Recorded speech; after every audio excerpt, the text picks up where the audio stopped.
नमस्कार। BSc part third year के सभी विद्यार्थियों का केमिस्ट्री की क्लास में स्वागत है। फिजिकल केमिस्ट्री की फर्स्ट यूनिट चल रही है अपनी। आज का टॉपिक है कॉम्पटन इफेक्ट।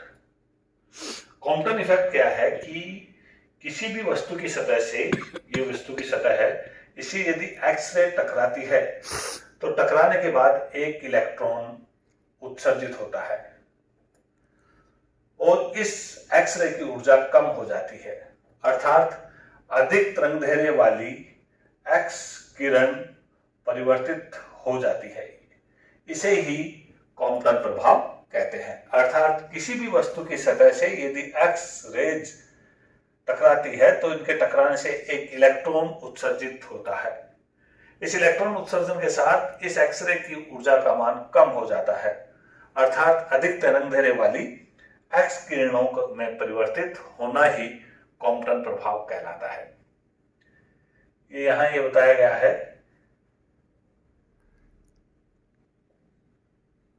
ये सतह है कोई भी, इससे एक्सरे टकरा रहा है तो ये इलेक्ट्रॉन इजेक्ट हो जाता है, बाहर निकल जाता है और ये एक्सरे परिवर्तित हो जाती है।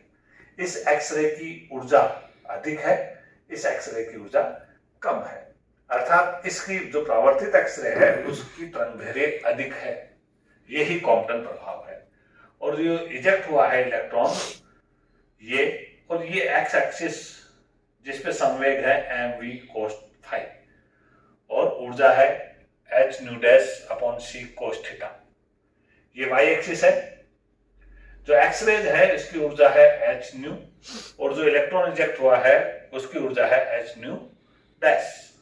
अतः ऊर्जा संरक्षण के नियम के अनुसार हम देखें तो टक्कर से पहले फोटोन, ये ऊर्जा विकिरण है उसको फोटोन कहा, तथा इलेक्ट्रॉन की ऊर्जा प्लस इक्वल टू टक्कर के बाद दोनों की ऊर्जा। ये फोटोन की ऊर्जा h न्यू है और इलेक्ट्रॉन की ऊर्जा विश्राम अवस्था में है, इसकी ऊर्जा है m0 c square equal to टक्कर के बाद दोनों की ऊर्जा, इसकी एक्सरेज की ऊर्जा हो गई h न्यू डैश और इस इजेक्ट वाले इलेक्ट्रॉन की ऊर्जा हो गई mc स्क्वायर। विश्राम अवस्था में चूंकि इसकी ऊर्जा 0 है इसलिए ये 0, तो h न्यू बराबर क्या हो जाएगा h nu dash plus mc square. ये इधर आएगा, इसको हल करेंगे तो h nu minus nu dash equal to mc square. Equation number 2। संवेग संरक्षण नियम के अनुसार देखें तो x एक्सिस, ये जो x एक्सिस है, x एक्सिस पर टक्कर से पूर्व संवेग बराबर टक्कर के बाद संवेग। x एक्सिस पर टक्कर से पूर्व संवेग है जो x रे का है वो जो है h new upon c plus electron का संवेग शून्य होगा क्योंकि वो गतिशील नहीं है। यहाँ टक्कर के बाद देखें ये रेज, एक्स रेज का संवेग कौन सा, h nu dash upon c cos theta plus electron का संवेग क्या हो जाएगा mv cos फाई, जो मैंने आपको बता दिया है। ये देखो, ये रहा इलेक्ट्रॉन का और ये एक्स रेज का। इस प्रकार इसको हल करें तो ये मान इधर आ जाएगा माइनस में, तो h new upon c minus h nu dash upon c cos theta, या h अपॉन c कॉमन आएगा, new minus nu dash cos theta. y axis पर टक्कर से पूर्व संवेग और टक्कर के बाद संवेग। y एक्सिस पर न तो इलेक्ट्रॉन है और न ही एक्सरेज है, ऐसी स्थिति में टक्कर से पूर्व दोनों ही शून्य होगा, लेकिन टक्कर के बाद फोटोन की ऊर्जा होगी h nu dash upon c sine theta और इलेक्ट्रॉन की ऊर्जा होगी माइनस mv साइन फाई। तो यहां ये देखें, इसको हल करें तो समीकरण नंबर 4 प्राप्त होता है, अर्थात h न्यू साइन थीटा बराबर mvc साइन फाई। किसी इलेक्ट्रॉन के द्रव्यमान m तथा इसके विश्राम अवस्था द्रव्यमान m0 के मध्य निम्न संबंध होता है समीकरण 5 के अनुसार, अर्थात m बराबर m0 upon √1 minus v square upon c। समीकरण 5। तो इन समीकरणों को हम समीकरण 3 एवं 4 का वर्ग करके जोड़ें तो समीकरण 6 प्राप्त होता है। इसी प्रकार समीकरण 1 का वर्ग करें तो समीकरण 7 प्राप्त होता है। 6 को 7 में से घटाएं तो हमें समीकरण 8 प्राप्त हो रहा है और समीकरण 5 का वर्ग कर व्यवस्थित करें तो समीकरण 9 प्राप्त हो रहा है। समीकरण 9 का मान समीकरण 8 में रखें, इस m स्क्वायर का मान इसमें रखें तो हमें हल करने के बाद ये प्राप्त होता है और इस प्रकार हमें यहाँ कॉम्पटन समीकरण प्राप्त होता है delta lambda equal to lambda dash minus lambda equal to h upon m0c 1 minus cos theta, या 2h upon m0c sine square theta upon 2। यहाँ जो डेल्टा लैम्डा है उसको क्रॉम्पटन विस्थापन कहते हैं, क्रॉम्पटन विस्थापन कहते हैं। अतः प्रकीर्णन विकिरण की तरंगदैर्घ्य लैम्डा डैश हमेशा आपतित विकिरण की तरंगदैर्घ्य लैम्डा से अधिक होती है। लैम्डा डैश है वो सदैव ही ज्यादा होगी लैम्डा से। लैम्डा डैश क्या है? प्रकीर्णित विकिरण की तरंगदैर्घ्य है, और लैम्डा क्या है? आपतित विकिरण की तरंगदैर्घ्य, अर्थात lambda dash greater than lambda, अर्थात थीटा के मान पर डेल्टा लैम्डा का मान थीटा के मान पर निर्भर करता है। पदार्थ की प्रकृति आपतित विकिरण की तरंगदैर्घ्य पर निर्भर नहीं करता। ये जो क्रॉम्पटन विस्थापन है ये केवल थीटा के मान पर निर्भर करेगा, न ही पदार्थ की प्रकृति और न ही आपतित विकिरण की तरंगदैर्घ्य पर। यदि थीटा बराबर 0 है तो cos 0 बराबर 1 हो जाएगा। इसका मतलब डेल्टा लैम्डा बराबर 0, अर्थात क्रॉम्पटन विस्थापन 0 होगा, अर्थात विकिरण की वेवलेंथ में कोई परिवर्तन नहीं होगा। ऐसी स्थिति में लैम्डा डैश और लैम्डा दोनों इक्वल होंगे। यदि थीटा का मान 90 हो तो cos 90 बराबर क्या हो जाएगा? 0। तो ऐसी स्थिति में समीकरण 10 से क्या होगा? डेल्टा लैम्डा बराबर h अपॉन m0c और h का मान रखें तो कैलकुलेट करें तो ये वैल्यू प्राप्त होगी। डेल्टा लैम्डा बराबर 0.02422 एंगस्ट्रॉम। ये क्रॉम्पटन वेवलेंथ कहलाती है। ये क्रॉम्पटन वेवलेंथ है। यदि थीटा का मान 180 डिग्री हो तो ऐसी स्थिति में विवर्तित विकिरण आपतित विकिरण की विपरीत दिशा में जा रही हो तो cos थीटा बराबर -1 होता है। तो ऐसी स्थिति में डेल्टा लैम्डा बराबर माइनस माइनस क्या हो जाएगा? +1 + 1 2। तो ये 2h अपॉन m0c की वैल्यू जस्ट इससे डबल हो जाएगी। अतः स्पष्ट है, इससे हम यहाँ देखें तो थीटा के मान में वृद्धि के साथ लैम्डा के मान में भी वृद्धि होती है। ये क्रॉम्पटन प्रभाव है। क्रॉम्पटन इफेक्ट पूछा भी जाता है। क्रॉम्पटन प्रभाव का प्रायोगिक सत्यापन। क्रॉम्पटन प्रभाव का प्रायोगिक सत्यापन इस प्रकार करते हैं, क्रॉम्पटन द्वारा किया गया। ये एक लेड बॉक्स है जिसमें पी नली रखी है, एक्सरे नली। यहां से एक्सरे आके इस एक क्रिस्टल है क्यू, इस कार्बन प्रकीर्णन पर टकराती है।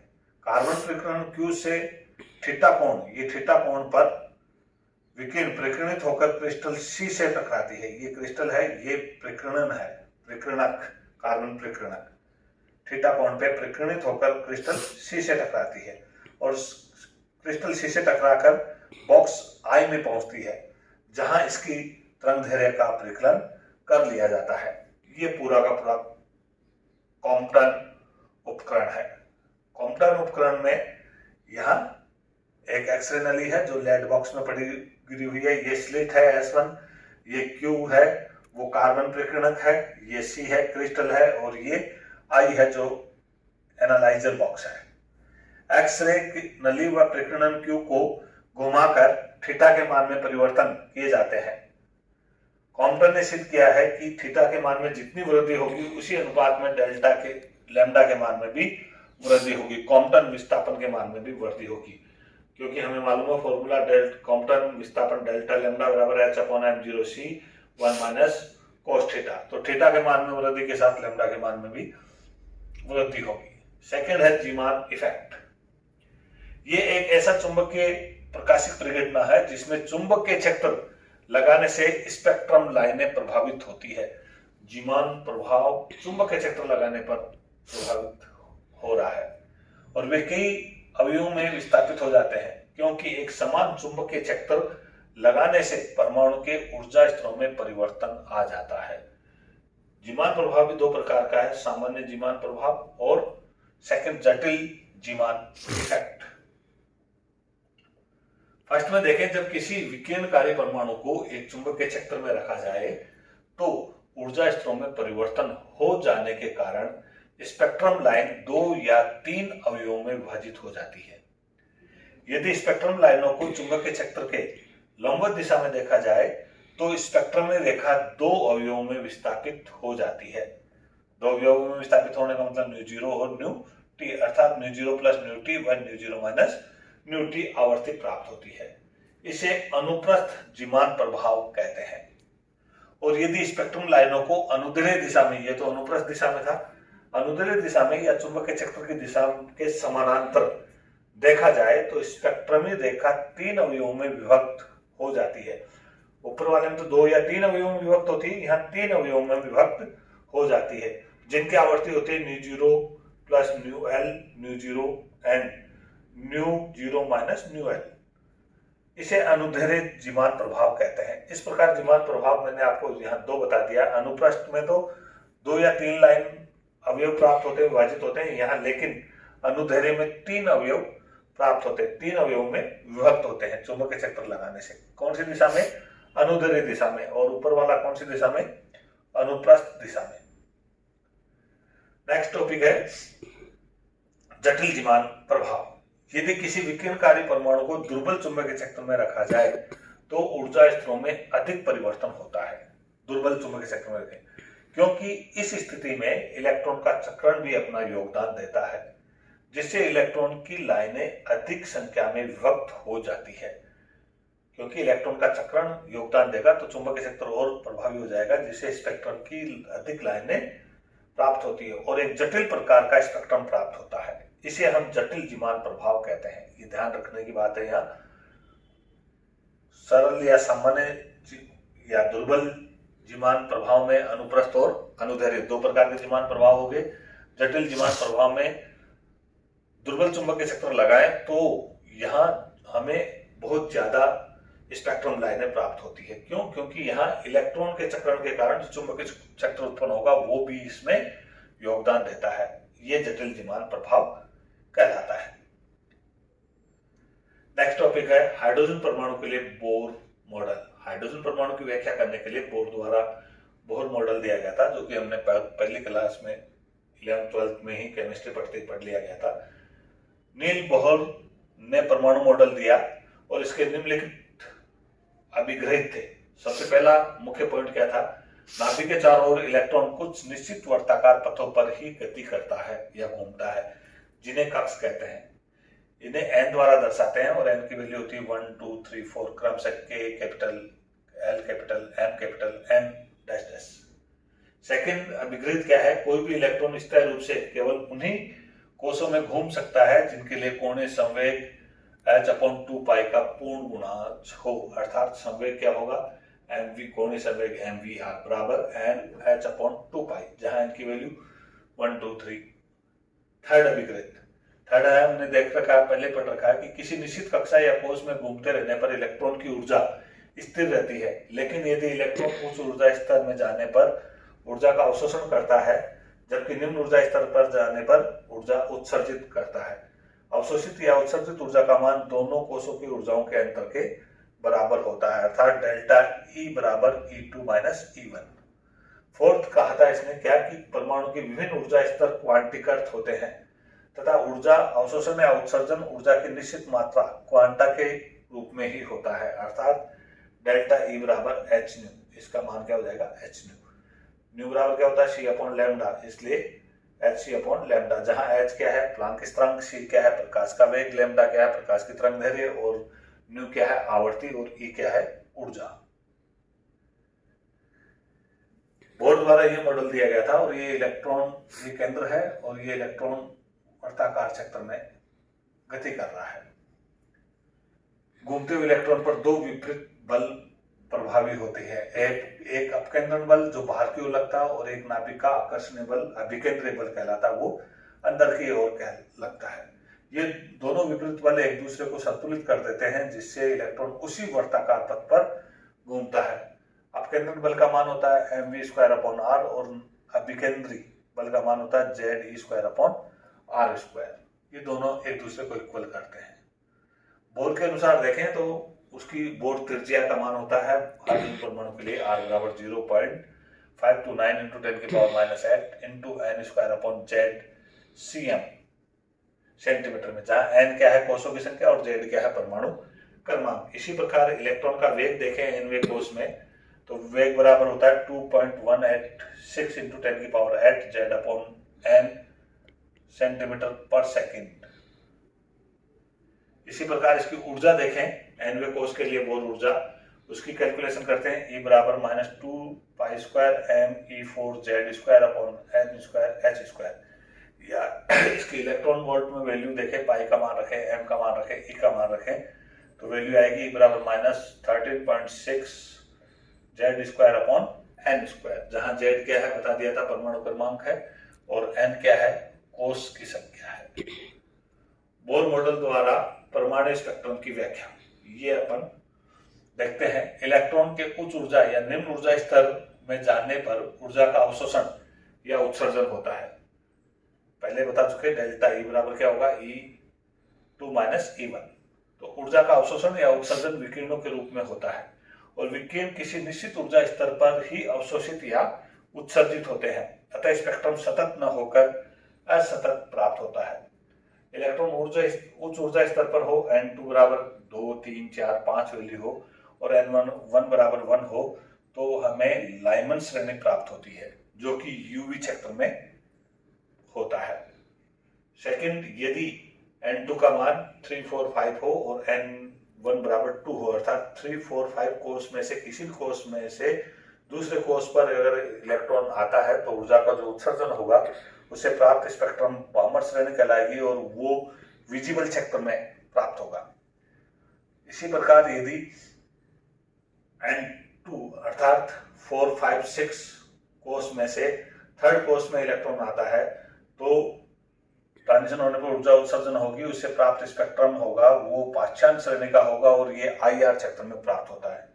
अगर 5, 6 कोष से 4 कोष में इलेक्ट्रॉन आता है, तो ऊर्जा का उत्सर्जन होगा, उससे श्रेणी प्राप्त होगी, स्पेक्ट्रम प्राप्त होगा, वो ब्रैकेट, और ये भी IR क्षेत्र में प्राप्त होगा। यदि कोष बाह्य कोष का मान 6, 7 है, अर्थात 6, 7 कोष से 5 कोष में इलेक्ट्रॉन आता है, तो जो स्पेक्ट्रम प्राप्त होगा वो फंड श्रेणी का स्पेक्ट्रम प्राप्त होगा, और ये भी IR क्षेत्र में ही होगा।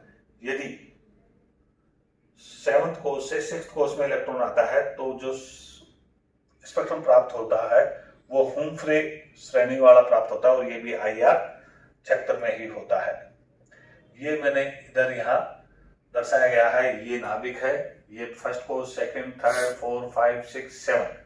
यदि 7 में से, 6 में से, 5 में से, 4 में से, 3 में से, 2 में से यदि फर्स्ट कोष में आ रहा है, तो लाइमन श्रेणी जो यूवी क्षेत्र है। यदि लास्ट में से 7 में से, 6 में से, 5 में से, 4 में से और 3 में से 2 कोष में ही इलेक्ट्रॉन आ रहा है, तो बामर श्रेणी और विजिबल रीजन में। यदि 7, 6, 5, 4 में से थर्ड में आ रहा है, तो पाश्चात्य श्रेणी, और ये IR श्रेणी प्राप्त होगा, IR रीजन में। ब्रैकेट श्रेणी, फंड श्रेणी और हेनरी श्रेणी, ये भी तीनों IR क्षेत्र में ही प्राप्त होती है। और अगर यहाँ हम ऊर्जा का कैलकुलेशन करें इस ट्रांजिशन के लिए, तो किसी इलेक्ट्रॉन की उच्च ऊर्जा स्तर N2 से निम्न ऊर्जा स्तर N1 में आने पर ऊर्जा उत्सर्जित होगी, और डेल्टा E बराबर क्या होगा, E2 - E1। E2 और E1 का मान रखें और इसको कैलकुलेशन करें, तो यहाँ ये कैलकुलेशन प्राप्त होता है, 1/λ बराबर 2π²m(E4H³ Z² bracket 1/n1² minus 1/n2² bracket 1। यहाँ ये देखें, ये रीडबर्ग स्थिरांक है, ये वैल्यू पूरी, तो इसकी वैल्यू रखी हमने RH, तो क्या हो गया, 1/λ बराबर RH Z², 1/n² minus 1/n2², जहाँ RH क्या है, रीडबर्ग स्थिरांक, जिसकी वैल्यू क्या थी 106977 cm इनवर्स। आज इतना ही, धन्यवाद, थैंक यू।